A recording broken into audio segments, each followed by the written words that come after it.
Welcome to the Carriker Chronicles, the frickin' people's show, where we check the pulse of Western Nation. Brought to you by Nebraska Spine Hospital. I mean, what the hell am I supposed to say? Part of me feels like I'm a volcano that just wants to explode. Because, are you kidding me?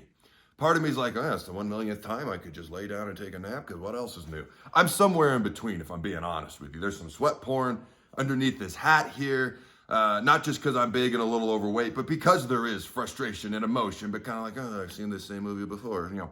All right, let's talk about Nebraska. Let's talk about Iowa. And if you want to know why, Iowa is 10-2 and Nebraska's 3-9.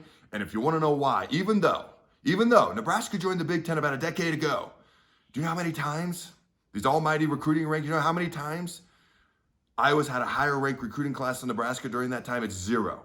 Yet, they've beaten us 7 years in a row. This is how. If you watch Nebraska versus Iowa today, that's how they're 10-2, we're 3-9. That's how they, even though they don't have as much talent as we do, according to the recruiting rankings, they've beaten us 7 years in a row. Now, here's the deal. Nebraska in the first half looked like a completely different team.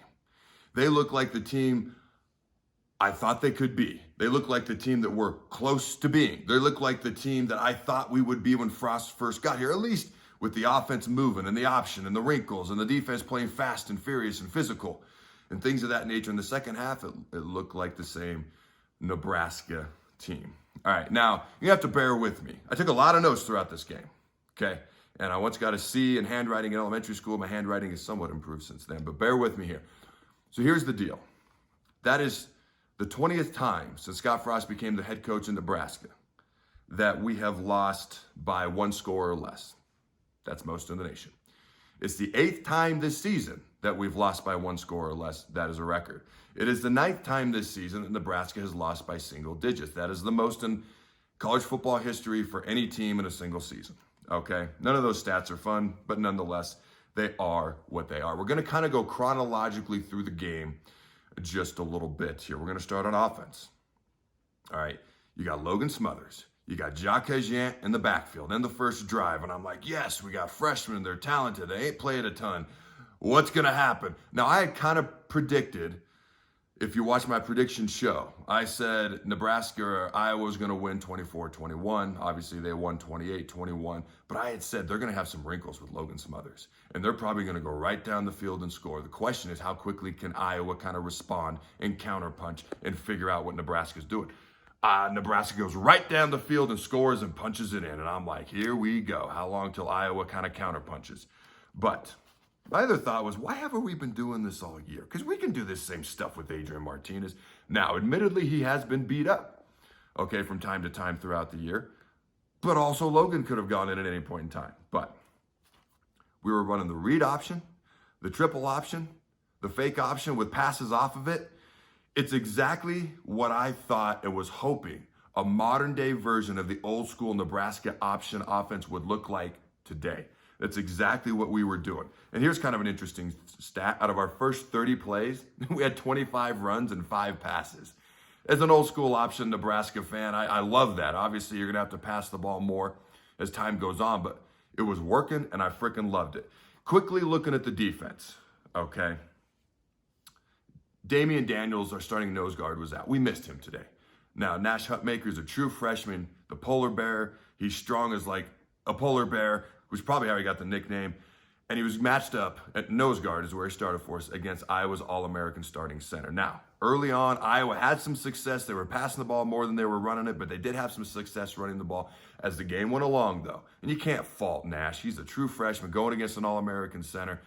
You watch him, he played his heart out, but he learned some lessons today. But as the game wore along, the inside of that Nebraska offensive line, especially with the cutback lanes, that's where they were able to have success, and they were able to score their touchdown late in the game. But I'm getting ahead of myself just a little bit. Okay, talking about the Black Shirts and the Huskers defense a little bit more. All of Iowa's first 6 drives, all of them went into Nebraska territory. 3 of them went into the red zone. They came away with 0 touchdowns, 3 field goals, 9 points, but 0 touchdowns on all those possessions. Now, this is where the tide started to turn late in the third quarter. Iowa blocks the punt and takes it in for a touchdown. Special teams coordinator, please. No, I never had one, but when I played, other than the NFL where everyone has one, I never had one in college, but I've never seen special teams as bad in my life either. Okay. And it is a proven stat that if you block a punt and you return it for a touchdown, you win 90% of the time. That is just science. Science worked against us on this particular day. That was how they scored their first touchdown. They actually only had one offensive touchdown the whole day. Okay, you probably already knew that, but in case you didn't. Iowa also forced us into a couple of turnovers in the second half, which gave them 28 takeaways for their defense on the year, which makes them number one among all 65 power conference teams. I guess Notre Dame's, they're a power team. They're not in a conference. I hate that they get to have their cake and eat it too. But anyways, amongst all 65 power conference teams, that's number one. That's how a team that doesn't have a whole lot of talent, doesn't do anything fancy, isn't sexy in any way, shape, or form, just wins football games. All right. Now, the first half, as I mentioned, we looked different. And Iowa was the team that was false starting, fumbles, making mistakes. In the second half, especially later in the third quarter and the fourth quarter, we were the team with fumbles, mistakes, and the block punt that we gave up to Iowa.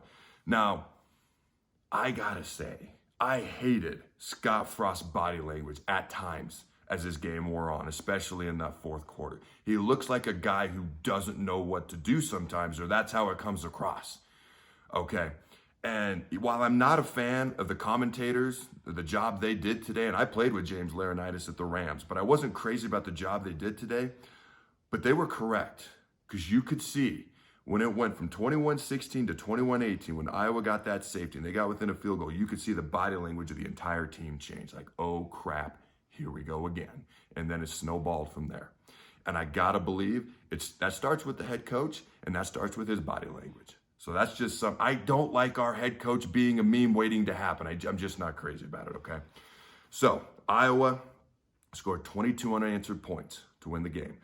At one point, we were up 21-6, okay? They scored their 22 unanswered. And as I said before, only one of their touchdowns was via their offense, okay? Now, we were ahead 21-9 going in the fourth quarter, and then they outscored us 19-0 in that fourth quarter. All right, just briefly looking back at the special teams, because it's been harped on a ton, but this stuck out to me as well. I've heard multiple experts and people that I trust say, if you want to know how well coached a team is, watch their special teams, because it's effort plays. Okay, there's only so many things you can do schematically. It's all about effort and fundamentals.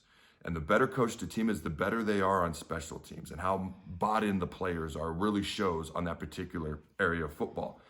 We have cost ourselves 4 games directly connected to special teams this year. Oklahoma, we cost ourselves 9 points that game.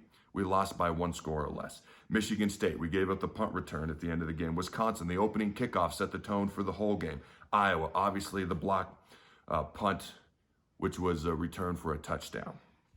Okay, in Iowa's favor. Here's another interesting stat. I feel like, and I've said this before, I feel like we're so close because we play every team close. But I feel like we're so far because we're 3-9. So we're 1-8 in the Big Ten. Our Big Ten conference record is 1-8. You know what the scoring differential is between us and our 9 opponents? 0. We outscored Northwestern by 49 points. The one game we won. Our other 8 losses were by a combined 49 points. We're 1-8, and the scoring margin and/or differential between us and our 9 Big Ten opponents is 0. That is mind-blowing to me. I don't even have words for that. That never happens. Logan Smothers. Okay, let's talk about Logan Smothers. And we're briefly going to look ahead to the future, just real quick, because I'm going to do like 400,989,000 shows on this here in the near future. They're all going to be great. Check them out. But Logan Smothers looked good. He came in, he looked like a guy who was in control. He looked like a guy who was directing other guys where they should be. He played smart. He did not look like a guy making his first start. I was very impressed by what he was able to do. Okay, especially against a good Iowa team and a very good Iowa defense. Now, the questions I have, and obviously he had the interception to end the game. Not a great way to end the game. But the questions I have, because will Adrian come back? Obviously, Logan's going to be in the mix. Do we bring in a transfer quarterback to get more potential starters in this quarterback battle mix, which we should, and I'd be surprised if we don't. When it comes to Logan, he can clearly run. He can clearly run the offense. He clearly is calm, cool, collected, and smart. My 2 questions are, and he had a high completion percentage today of his passes, but they were short. My question is, can he pass the ball more? And if needed, can he pass the ball downfield to stretch the defense vertically to open up more things underneath, including the run game? Number two, he ran the ball a lot. Is that something he can do for a whole season without getting banged up? Very impressed by him, but I'm curious to see how this quarterback battle plays out this offseason. Final thoughts on the Iowa game. You want to know how you go 10-2 and not be the most sexy team out there? Watch Iowa. You want to know how you go 3-9 and have top 20 talent in the country? Watch Nebraska. I'm somewhere between a volcano erupting and a guy that's just ready to take a nap because I've seen it a million times. I do think next year is going to be interesting because our schedule is much easier, and we got a lot of people coming back on offense. Got some super seniors who are not going to be back on defense. Let me know your thoughts, though. All right, until next time, Husker Nation, check out Carriker Live, 8 p.m. Central Time on my Facebook page. Last Carriker Live show of the season. Go big, red, and always remember, throw the ball. Thanks again to our sponsor, Nebraska Spine Hospital. Ladies and gentlemen, when it's your spine, you do not want to mess around, and experience matters. That's why you can trust the experts at Nebraska Spine Hospital, the region's only spine-specific hospital. They are the best at what they do.